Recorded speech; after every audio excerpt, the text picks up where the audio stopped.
தீய வாணியன் தூயவா. அத்தியாயம் 31. துளசி, தப்பா நினைக்காத. முதல்வர் பொண்டாட்டி சுயமா நின்று சம்பாதிக்கிறது நல்ல விஷயம்தான். ஆனா முதல்வருக்கு அதுல விருப்பம் இல்லை போல. அவர் பொண்டாட்டி அடுத்தவங்கிட்ட வந்து கைகட்டி நின்று சம்பாதிக்கிறதுல அவருக்கு கொஞ்சம் மனசங்கடமா இருக்கும் போல. அதனால உனக்கு என்று தன் கையை பிசைந்த முதலாளியை கை நீட்டி தடுத்தவளோ, ரொம்பலாம் சங்கடப்பட வேண்டாங்கய்யா. துளசி, இங்க உனக்கு வேலை இல்லைன்னு சொல்ல போறீங்க, அவ்வளவுதானே?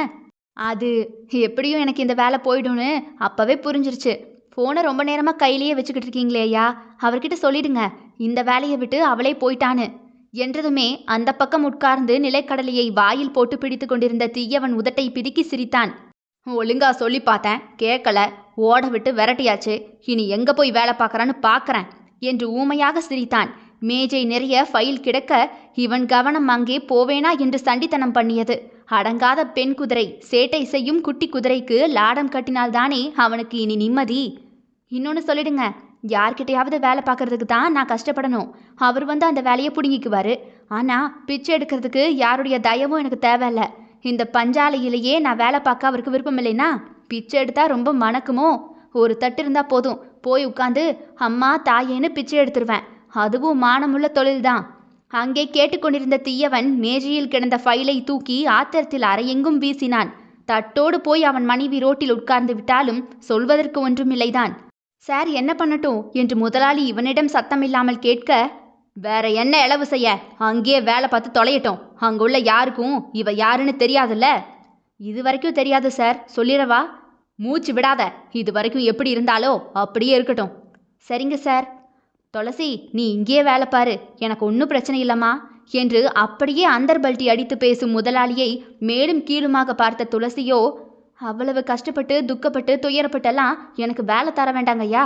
எப்போ 5 வருஷம் உங்களுக்காக மாடா உழைச்சி என்னை விட 5 நிமிஷம் பேசின அவர் வசதியாக போனாரோ அப்போவே எனக்கு இங்கே என்ன மரியாதைன்னு புரிஞ்சு போச்சு. சரிதான், அவர் முதல்வர், நான் 30,000 சம்பளத்துக்கு வேலை பார்க்குற வேலைக்காரி தானே.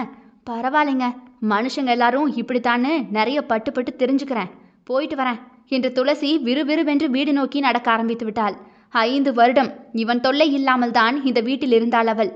ஏன் திடீரென்று இவள் பக்கம் அவன் காற்று வீசுகிறது? அவளுடைய குட்டி நிம்மதி சந்தோஷம் எல்லாவற்றையும் பிடுங்க நினைக்கும் அவனை நினைத்து பார்க்க கூட அவளுக்கு மனமே வரவில்லை. அடுத்து என்ன என்றுதான் அவள் எண்ணம் ஓடியது. கடவுளே, குழந்தைக்கு வேற ஃபீஸ் கட்டணும். அவன் வேற ஒரு வாரமா இந்த பிறந்த நாளுக்கு எனக்கு சைக்கிள் வாங்கி கொடுன்னு நச்சரிச்சுக்கிட்டே இருக்கான். இப்போ என்கிட்ட காசும் இல்லைன்னு தெரிஞ்சா, எனக்கும் அப்பா இருந்திருந்தா, அப்பா எல்லார் அப்பா போலவும் நல்லா இருந்திருந்தா சைக்கிள் நான் கேட்காமலே வாங்கி தந்திருப்பாருன்னு சொல்லுவானே. அந்த வார்த்தை வந்துடக்கூடாதுன்னு தான், என் புள்ள அப்படி நினச்சிடக்கூடாதுன்னு தான் நான் நினச்சி என் தகுதிக்கு மீறியும் கஷ்டப்பட்டு அத்தனை வேலையையும் செய்கிறேன். இப்போ மறுபடியும் நான் எங்கே போய் வேலையை தேட? அப்படியே வேலைக்கு போனாலும் இந்த கம்பெனியில் வேலை பார்த்த மாதிரி மரியாதையாக வேலை பார்க்க முடியுமா? என்ன செய்யறது என்று துளசி புலம்பிக்கொண்டே அந்த ரோட்டில் நடந்தாள். என்ன துளசி, இப்போவே வேலை முடிஞ்சு வந்துட்ட?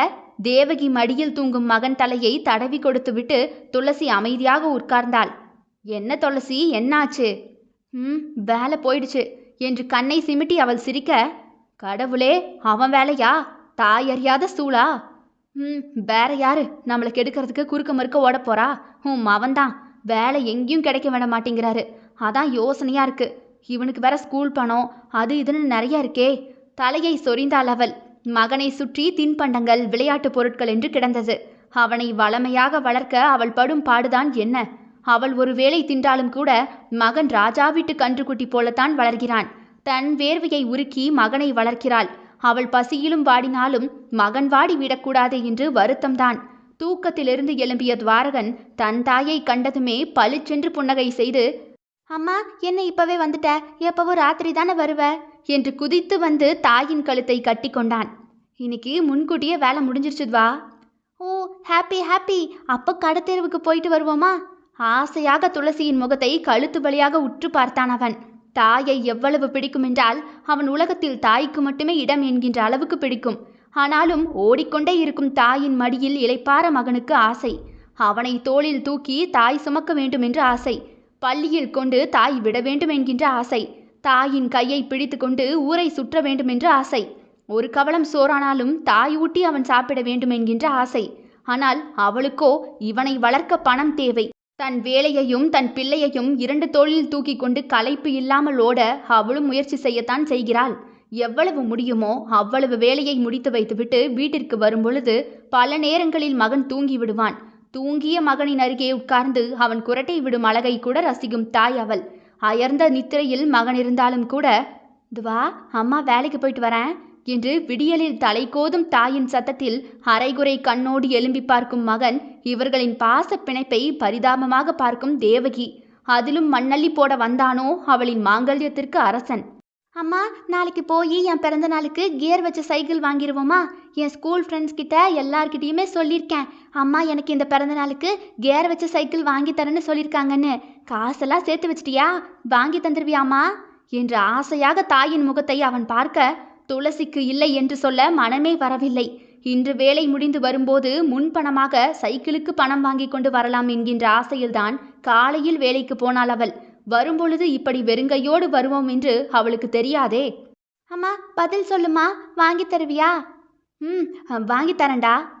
"ஏன் அம்மானா அம்மாதான்" என்று துவாரகன் தன் தாயின் கன்னத்தில் மாறி மாறி முத்தம் கொடுக்க அந்த முத்தத்தில் அவள் கண்கள் கலங்கி போய் நின்றாள். இதே காட்சியை இன்னும் 2 கண்களோ குரோதமாக பார்த்து வைத்தது. தன் வீட்டு பால்கனியில் திண்டில் ஃபைலை பிரட்டி கொண்டு உட்கார்ந்திருந்தான் தீயவன். முதல்வர் ஆபீஸில் அவ்வளவு வேலை கொட்டி கிடக்க இவனோ இவர்கள் இருவரையுமே வேவு பார்க்க வந்து உட்கார்ந்திருந்தான். இதோ உட்கார்ந்ததின் பலன் மகன் ஏக்கமான கண்ணையும் மனைவியின் இயலாமையின் கண்ணையும் படித்துவிட்டு மீசையை முறுக்கிக் கொண்டே நக்கலாக சிரித்தவன் பிஏவை சொடக்கிட்டு அழைத்து அவளை கூட்டிக் கொண்டு வர சொன்னான். "சரிங்க சார்" என்று பிஏவும் துளசியை வந்து அழைக்க தன் மகனை தேவகியிடம் கொடுத்துவிட்டு துளசி அந்த வீட்டு வாசலில் வந்து நின்று கொண்டாள்.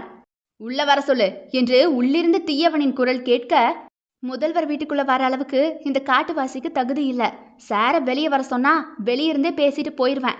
துளசியின் பேச்சு உள்ளிருந்த தீயவனின் காதுக்கு போக முன்னிருந்த டீப்பாயை அவன் எட்டி உதைத்துவிட்டு எழும்பி வெளியே வந்த தீயவனை சுற்றி இருப்பவர்களை ஒரு பார்வை அவன் பார்க்க அத்தனை பேரும் அங்கிருந்து நகர்ந்து போய்விட அவனும் அவளும் மட்டும் அமைதியாக துளசி அங்கேயே நிற்க தீயவன் கையிலிருந்த கட்டுப்பணத்தை அவள் முன்னால் வீச அவள் காலடியில் வந்து பணம் விழுந்தது.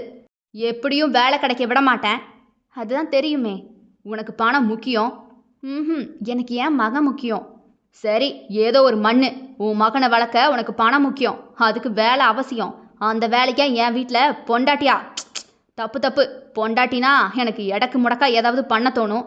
அங்கே பார்த்த வேலையை இங்கே பாரு. சரியா காலையில் 5 மணிலேருந்து சாயங்காலம் 8 மணி வரைக்கும் இந்த வீட்டில் தான் இருக்கணும். இங்கே உள்ள வேலையை செய்கிறது, என் ரூமை க்ளீன் பண்ணுறது எல்லாம் தான் இனி உன்னோட வேலை, புரியுதா?"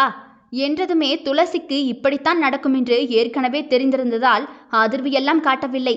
தன் காலடியில் கிடந்த பணத்தை எடுத்து அதில் 1000 ரூபாய் நோட்டை மட்டும் எடுத்துக்கொண்டவள், "நான் பார்க்க போகிற வேலைக்கு முன்பணமாக எடுத்துக்கிறேன். வாரத்தில் 6 நாள் மட்டும்தான் என்னால் வேலை பார்க்க முடியும்." "ஏன் 7வது நாள் துணை முதல்வர் பொறுப்பெடுக்க போவியோ?" "நான் அவ்வளவெல்லாம் பெரிய மனுஷி இல்லைங்கய்யா. என் பிள்ளைக்கு தாயா மாறிடுவேன். ஞாயிற்றுக்கிழமை என் மகனுக்கான நாள். அன்னைக்கு நான் வேலைக்கெல்லாம் வரமாட்டேன்.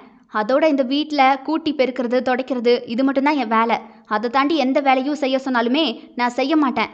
இதுக்கு சம்மதம்னா வேலைக்கு வரேன், இல்லை தட்டு இருக்கு பிச்சை எடுக்கிறதுக்கு.